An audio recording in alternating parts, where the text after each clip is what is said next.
Bienvenidos al programa más completo sobre educación. En Red estamos conectados, porque sin educación no hay desarrollo. Esta semana tenemos un programa especial, una charla sobre educación de la esperanza. Educación para todas y todos.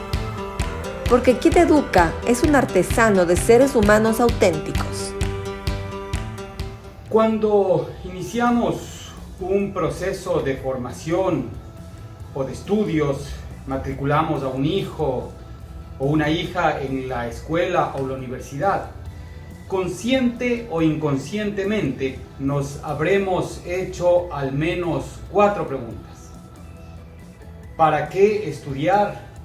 ¿Por qué estudiar? ¿Qué estudiar? ¿Y cómo estudiar? Detrás del último libro que voluntariamente leíste o del curso de capacitación al que asististe con verdaderas ganas, de la carrera profesional escogida o del programa de maestría que hiciste, estuvo una esperanza de hacer realidad un anhelo o un sueño. Igual con los hijos, la expectativa de que tengan una vida llena de logros hace que les procures la mejor educación posible. Esto supone definir lo que deben estudiar y también cómo deben hacerlo. Por eso es que los padres de familia buscan el plantel educativo ideal antes de matricular a sus hijos. En definitiva, tenemos suficientes razones para estar convencidos de que una buena educación dota a las personas de herramientas que les hace más fácil la vida, que les faculta a avanzar hacia los objetivos planteados y a convertir en realidad los sueños. Se puede afirmar que estudiamos para tener éxito en la vida, porque creemos que solo pueden ser exitosos quienes adquieren las herramientas cognitivas apropiadas para labrar el presente en busca de una cosecha futura. En consecuencia, es importante definir lo que se debe estudiar para adquirir esas herramientas adecuadas y hacerlo de la mejor forma posible para una eficaz asimilación de lo que se aprende. Entonces, estudiamos para tener éxito, hay que encontrar qué estudiar y cómo hacerlo. Cuando ocupaba el cargo de ministro de Educación, en una visita a la Amazonía, en una institución de educación intercultural, un padre de familia, miembro de uno de los pueblos ancestrales, se me acercó para decirme que tenía la esperanza de que la educación de su hijo se centre en el fortalecimiento de su identidad, que la educación le haga sentir orgulloso de su cultura y de los valores de su pueblo, pero también que le dote de capacidades para desenvolverse en el ámbito nacional y global. Para desenvolverse adecuadamente, me decía. Entonces reflexioné que lo que debemos estudiar tiene que ser funcional al objetivo que se persigue. Un ejemplo extremo para ser sumamente gráfico. La formación de un niño perteneciente a los pueblos amazónicos no persigue los mismos objetivos que la de un niño que vive en una ciudad hipertecnologizada y de alta competencia, como por ejemplo Singapur. La educación tiene que estar precisamente ajustada a los objetivos de vida que se tienen. Otro ejemplo, y esto a riesgo de parecer muy elemental: si alguien quiere ser constructor de puentes, deberá estudiar ingeniería y no música. O al revés, si alguien quiere ser compositor deberá estudiar música y no ingeniería. A veces esto que suena tan obvio, pero tan obvio, no se practica y no se hace en la realidad. Por otro lado, si la metodología de enseñanza-aprendizaje es congruente con la cultura del estudiante, probablemente sea mucho más efectiva. Otro ejemplo también muy básico. Siempre será más fácil aprender en nuestra lengua materna. En definitiva, la formación es más efectiva si existe correspondencia entre las respuestas de para qué estudiar, por qué estudiar, qué estudiar y cómo estudiar.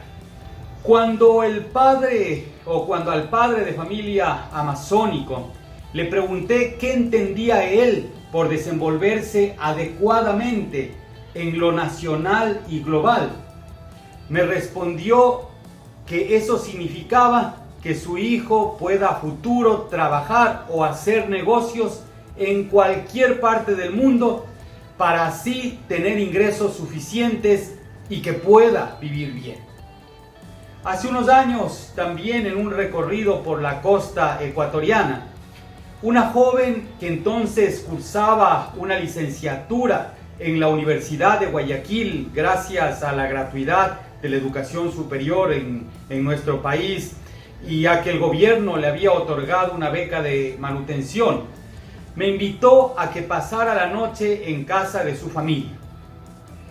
Ella era el primer miembro de esta familia que había tenido la posibilidad de acceder a estudios de educación superior, por lo que todos tenían la esperanza de que una vez graduada obtendría los ingresos suficientes para superar la situación de pobreza material que les había acompañado hasta entonces. A comienzos de este siglo, suena ya a historia, en un programa de maestría en administración de empresas, casi todos mis compañeros coincidían en que la motivación para hacer estos estudios era montar su empresa propia. Casi todos de ellos trabajaban en empresas de prestigio nacional e internacional, ocupaban cargos bastante bien remunerados. Estas corporaciones eran transnacionales en muchos de los casos. Se diría que la situación económica que tenían era bastante buena y hasta envidiable. Sin embargo, querían más y pensaban que la formación, los estudios, les iba a proporcionar las herramientas para lograr eso que aspiraban. Miren, estas tres historias nos dejan ver que se ha impuesto como sentido común global que la educación sirve fundamentalmente para procurarse el mayor nivel de bienestar posible. Y el bienestar se asocia al acceso a una creciente cantidad de bienes y servicios. Estudiar se considera obligatorio porque se asume que si se tiene mejor preparación que los otros, las opciones laborales mejorarán, los ingresos aumentan, entonces se puede consumir más para así elevar la calidad de vida y ascender en la escalera social. Esta idea del ascenso en escalera social es un objetivo permanente de casi todos los miembros de una sociedad. Entonces, hay que estudiar lo que supuestamente nos dotaría de las herramientas cognitivas necesarias para una inserción laboral lo más rentable posible, o para emprender en negocios de alto retorno, y no se debe descuidar que sean los establecimientos de mayor prestigio. ¿Se acuerdan que les decía que cuando se quiere componer hay que estudiar música y no ingeniería? En la actualidad muchos creen que con la música no se puede vivir y estudian ingeniería a pesar de que la música es su vocación.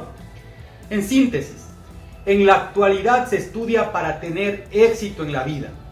el éxito se asume como sinónimo de capacidad adquisitiva, la capacidad adquisitiva sería directamente proporcional al esfuerzo que se haga en la preparación personal para sobresalir, y no hay que escatimar recursos cuando de educación se trata. Por eso son comunes frases como la mejor inversión que puedo hacer es la educación, o la mayor herencia que dejaré será la educación para mis hijos. Vivimos en un mundo en el que domina un estilo de vida con ilimitadas necesidades mercadeadas artificialmente como vitales. Nos son programadas a través de la industria cultural, televisión, cine, periódicos, revistas. Se manipula nuestra mente para lograr una percepción subjetiva de lo que es indispensable para vivir, y en teoría una buena educación nos facultaría para alcanzar lo que nos propongamos. Si antes era suficiente con tener un celular, ahora necesitamos un reloj inteligente. Esto tiene una larga historia. Hace más de 2 siglos, en los albores del capitalismo, germina la idea de que la codicia material de los individuos es el motor del progreso social, porque la ambición motiva el esfuerzo personal. Y supuestamente la suma de esos esfuerzos conduciría a un creciente bienestar colectivo. Entonces, el advenimiento del capitalismo consolidó un sistema de creencias absolutamente apegado al individualismo. En la década de los 80 del siglo pasado, se fortalece el concepto de la competitividad como el motor del crecimiento. Es decir, hay que ser codiciosos y competitivos. Se ha ido fortaleciendo el paradigma de la competitividad, en la que unos ganan y otros deben perder. Desde la perspectiva del individuo pasa exactamente lo mismo. Aparece una lógica ganar-perder que se inspira fundamentalmente en el beneficio económico. El individuo se convirtió en la más micro de las microempresas y debemos procurar que sea altamente rentable. La modernidad le rindió culto al éxito financiero y la vida de la mayoría está consagrada a su consecución, en un mundo en el que, según la definición clásica de economía, los recursos son escasos mientras las necesidades son ilimitadas. De esta forma, nos hemos convertido en seres competitivos luchando por una porción limitada del pastel. Y en consecuencia, privilegiamos el interés particular por sobre el interés colectivo. Las empresas luchan por su supervivencia en una suerte de guerra por el control del mercado, donde valores éticos se subordinan al fin supremo del liderazgo y de las ganancias. Así el individualismo se ha acentuado y se hace más evidente. Y esto sucede porque el sostenimiento del capitalismo requiere del crecimiento permanente del consumo, por lo que se consolida como patrón social de éxito la idea de la acumulación material. Mientras más se tenga, más exitoso supuestamente se es. Entonces vivimos en un mundo en el que las necesidades terminan siendo ilimitadas. Generalmente los objetivos o metas de las personas se refieren a las consecuciones materiales, por lo que una vez logrado algo es imperativo buscar mayores cosas para mantener un estado de motivación elevado. La vida occidental nos ha impuesto como patrón de éxito el logro de objetivos materiales, es decir, trabajo para tener posesiones materiales y así supuestamente alcanzar la felicidad. Por ejemplo, El criterio dominante para elegir una carrera profesional es la potencial rentabilidad que se obtenga a futuro de la misma.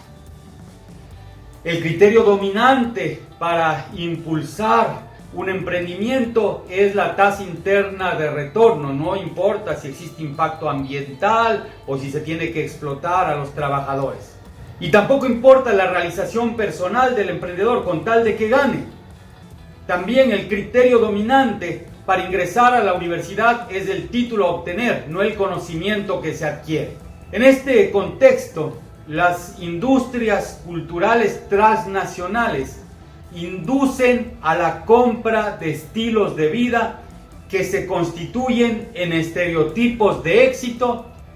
Se crea la gran ilusión de que los exitosos son aquellos capaces de competir y acumular capital, para lo que se debe dotar a los jóvenes de competencias para la competencia. Competencias para la competencia.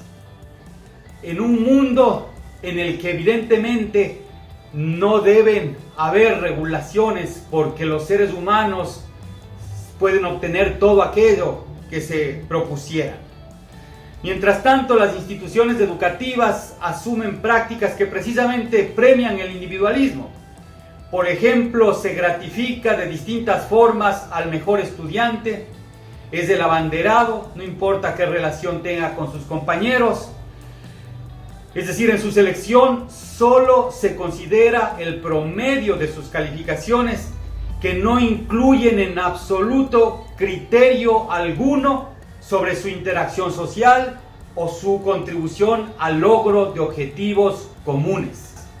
Se siembra la idea de que el trabajo es un medio para obtener ingresos que permiten comprar lo que anhelamos, que se debe admirar a aquellos individuos aparentemente superdotados que se convierten en hombres de negocios y que son los generadores de empleo.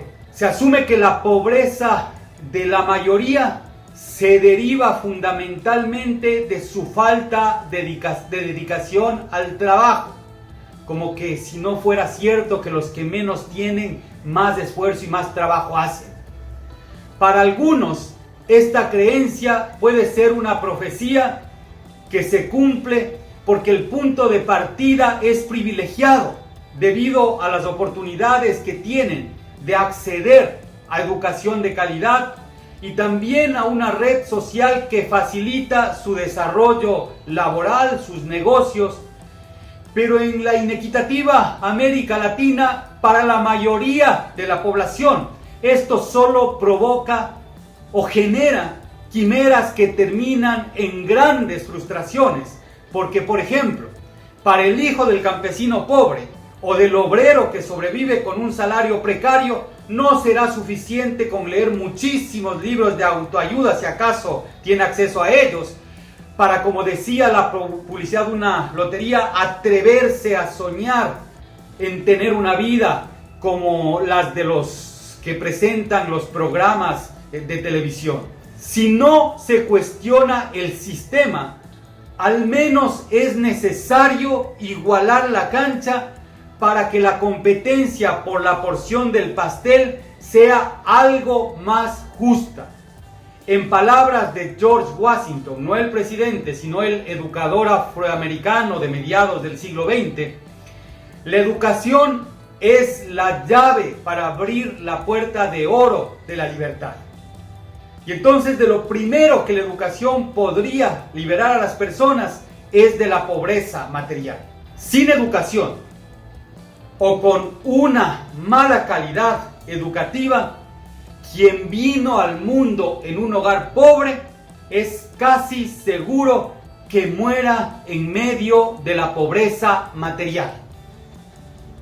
Efectivamente, si bien la educación no conduce a ese idílico mundo de los ricos y famosos, es cierto que una buena parte de los ingresos de una persona se explica por los años de estudio que tenga y la calidad de su formación. Entonces, sin cuestionar las razones para las que se estudia, es decir, para tener bienestar material y considerando exclusivamente la perspectiva de la economía del individuo, la lucha por la justicia social pasa por garantizar que todos tengan acceso a educación de calidad, de tal manera que se desarrollen capacidades similares y pueda ser algo más efectivo, entonces, el planteamiento de igualdad de oportunidades.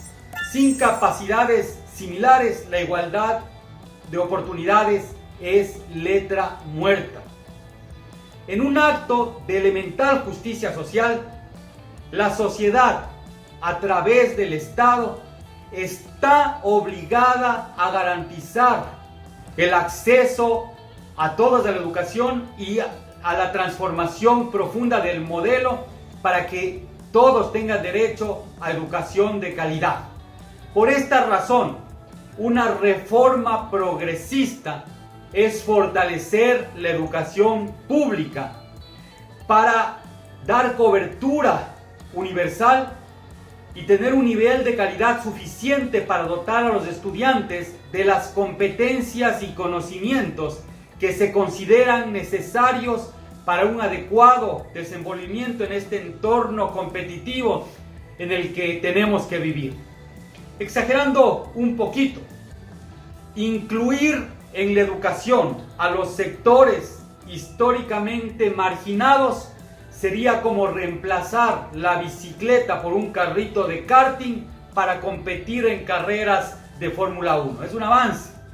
Sin embargo, mientras más esfuerzo se haga en materia de calidad, el vehículo será más poderoso, pero las condiciones estructurales, el propio sistema, casi nunca permitirá que se llegue a competir o a tener un Fórmula 1. Entonces, el desafío de la reforma, de una reforma nada más progresista, es la cobertura universal y el logro de los resultados esperados de aprendizaje, es decir, la mejora en la calidad.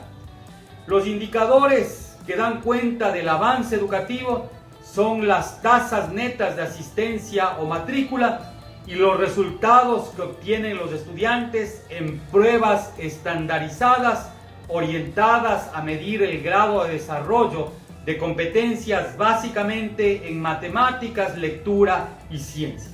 Si logramos cobertura y calidad en este sentido, ya habremos dado un paso importante en el camino de la justicia social. El mundo parece compartir el objetivo de convertir la educación en el medio para combatir la pobreza. Hay convicción generalizada de que sin educación es imposible el éxito personal. Se acepta también globalmente estándares de aprendizaje mínimo que deben garantizar los sistemas educativos para que una persona se desenvuelva adecuadamente en estos tiempos. Y se asume que para elevar la efectividad educativa, es decir, la calidad, es necesario usar metodologías similares a las de los países que obtienen alto puntaje en evaluaciones estandarizadas como PISA.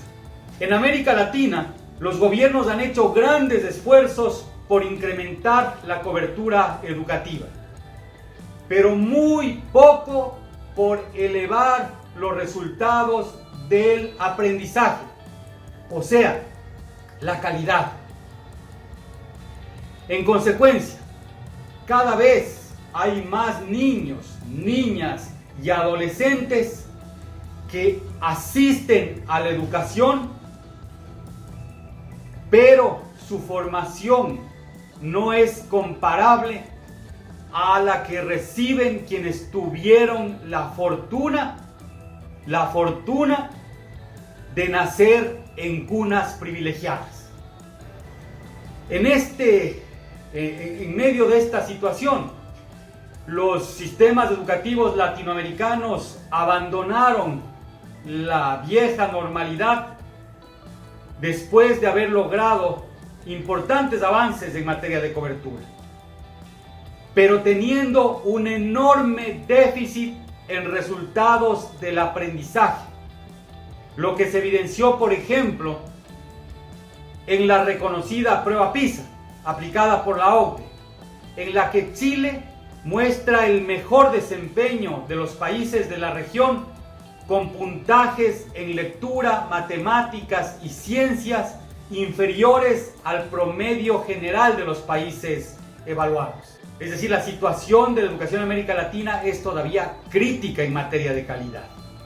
En este contexto, las medidas de distanciamiento social a las que se vieron forzados los gobiernos para controlar la pandemia provocaron que casi todos los ministerios de educación latinoamericanos recurran a las herramientas digitales y a conexión a Internet para procurar sostener el esquema educativo en curso.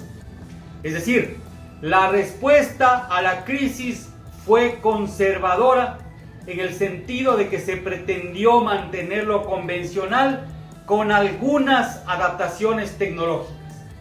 Fue como intentar poner un motor Ferrari de última generación a una carrocería de un auto clásico. Simplemente no funciona ni funcionará. En la práctica, con la pandemia de por medio, lo que se avisora para la región es un retroceso en cobertura y calidad. Cobertura porque muchos estudiantes no disponen de los recursos para adquirir dispositivos electrónicos y tampoco conexión a Internet. Mientras tanto, la calidad es golpeada porque se está implementando un formato educativo en el que se trasladan las normalmente ineficientes clases presenciales a improvisadas aulas virtuales con maestros escasamente capacitados en metodologías de educación a distancia. Si la realidad pre-pandemia ya exigía cambios radicales en el sistema educativo para cerrar las brechas de conocimiento en relación con los países de mayor desarrollo relativo y al interior de los propios países, el COVID-19 nos plantea retos aún mayores para garantizar la inclusión con protección integral de los estudiantes y aprendizaje de calidad. Es decir, hay que actuar no solo por las urgencias derivadas de la propagación del virus, sino porque previamente ya se clamaba en América Latina por una transformación educativa profunda. Hay un amplio consenso sobre la necesidad de incluir a todos en educación, pero muy poca voluntad de invertir para que todos tengan una formación de similares grados de calidad. Entonces las brechas sociales se acentúan. Los políticos hablan de educación, pero en la práctica no invierten suficientemente en ella. Si hay que diferenciar entre conservadores y progresistas, entre derecha e izquierda, se puede afirmar que para los primeros, es decir, para los conservadores, para la derecha, sería suficiente con incrementar las tasas de matrícula, y para los segundos, para el progresismo, para la izquierda, esto no debe ser, nunca puede ser suficiente en términos de justicia social. La reforma progresista invita a abandonar la anacrónica cultura pedagógica vigente todavía en la preparación de la mayoría de los estudiantes de América Latina. Es educación anacrónica que se concibe como el proceso mediante el cual se vierten datos en los cerebros, mientras mayor cantidad se supone que se prepara mejor a los estudiantes para enfrentar los desafíos que plantea la vida, entendida la vida, claro está, como el modelo capitalista de alto consumo y competencia. Por eso saber leer y escribir pronto permitiría supuestamente acceder a información que se la debe memorizar a fuerza de horas de tediosa y sedentaria repetición. Y no solo las ciencias sociales usan este método de memorización, también las ciencias exactas se aprenden resolviendo mecánicamente miles de problemas típicos que requieren la aplicación de reglas y de fórmulas que deben estar en nuestra cabeza. Algunos todavía recordarán el álgebra de Baldor, el álgebra de Mansell, no sé si se está usando todavía esas herramientas. Con estos criterios educativos, lo más relevante siempre fue la cantidad de horas clase, de materias y tareas escolares. Si no se obtenían buenos resultados, entonces era necesario aumentar el tiempo de dedicación. La solución a los problemas de aprendizaje se los abordaba desde una perspectiva cuantitativa. En países como el Ecuador, los estudiantes tienen casi tres veces más horas aula que en Finlandia. Y frente a cualquier problema social, la propuesta política es incorporar alguna materia en el currículo. Es decir, los estudiantes deberían tener 15, 20 horas de clase diarias y además tareas para el fin de semana. Es decir, que no tengan otra actividad más que memorizar cosas. Pero en esta era del conocimiento, todo se trastoca. Y esta era plantea nuevas exigencias de formación. Porque la vigencia de lo conocido, de eso que memorizamos, es absoluta y totalmente fugaz. Lo que hoy se asume como cierto, mañana dejará de serlo. Lo intangible asume protagonismo como generador de valor, dejando lo material en un rol secundario. En consecuencia, en la actualidad, más importante que almacenar en el cerebro datos de pronta obsolescencia es tener la capacidad de usar información para articular respuestas a situaciones siempre diferentes, siempre cambiantes. Esto implica que la formación de las personas debe enfocarse en desarrollar capacidades de investigación, de descubrimiento.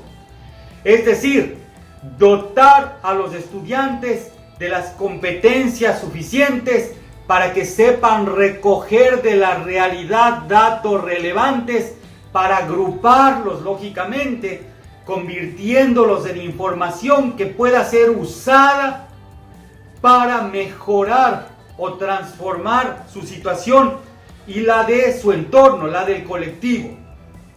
Ya ni siquiera lo que decía Aristóteles en su momento es funcional. Él decía, la inteligencia consiste no solo en el conocimiento, sino también en la destreza de aplicar los conocimientos a la práctica. Esto ya no es suficiente, porque en esta época debemos crear permanentemente conocimiento.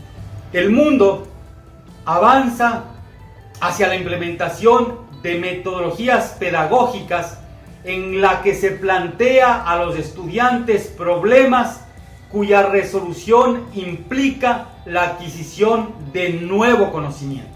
Para el efecto, es necesario el uso inteligente de información diversa. Es decir, la simple transmisión de saberes no es suficiente para desarrollar las competencias necesarias para vivir en esta época, para competir con algún nivel de posibilidad de éxito. Los indicios sobre la dirección que debe asumir esta transformación educativa los podemos descubrir mediante el análisis de los factores determinantes de éxito en los países como Finlandia, que con unas cuantas décadas de trabajo sostenido logró posicionar a su sistema educativo como uno de los mejores del planeta, y en el estudio de experiencias alternativas a las convencionales que se venían desarrollando prometedoramente también en nuestra región. Lo cierto es que con o sin pandemia, el objetivo de las autoridades educativas no puede ni debe ser retornar a la normalidad de los mediocres sistemas educativos. A la búsqueda de permanencia de los estudiantes en el sistema se debe sumar la de lograr los objetivos de aprendizaje que se plantean para dotar a los estudiantes de las competencias fundamentales para un adecuado desenvolvimiento en este siglo, como decía ya, plagado de incertidumbre. Es necesaria una transformación radical del modelo pedagógico. Ya dije, lo repito, un nuevo modelo pedagógico que pretenda ser efectivo deberá poner el aula al revés. Esto implica dotar de mayores protagonismos al estudiante e incrementar las capacidades motivadoras y de acompañamiento de los docentes. Es decir, los maestros y maestras deben asumir la tarea de provocar apetito de aprendizaje, hambre de saber en sus estudiantes y ser una guía en el proceso de descubrimiento.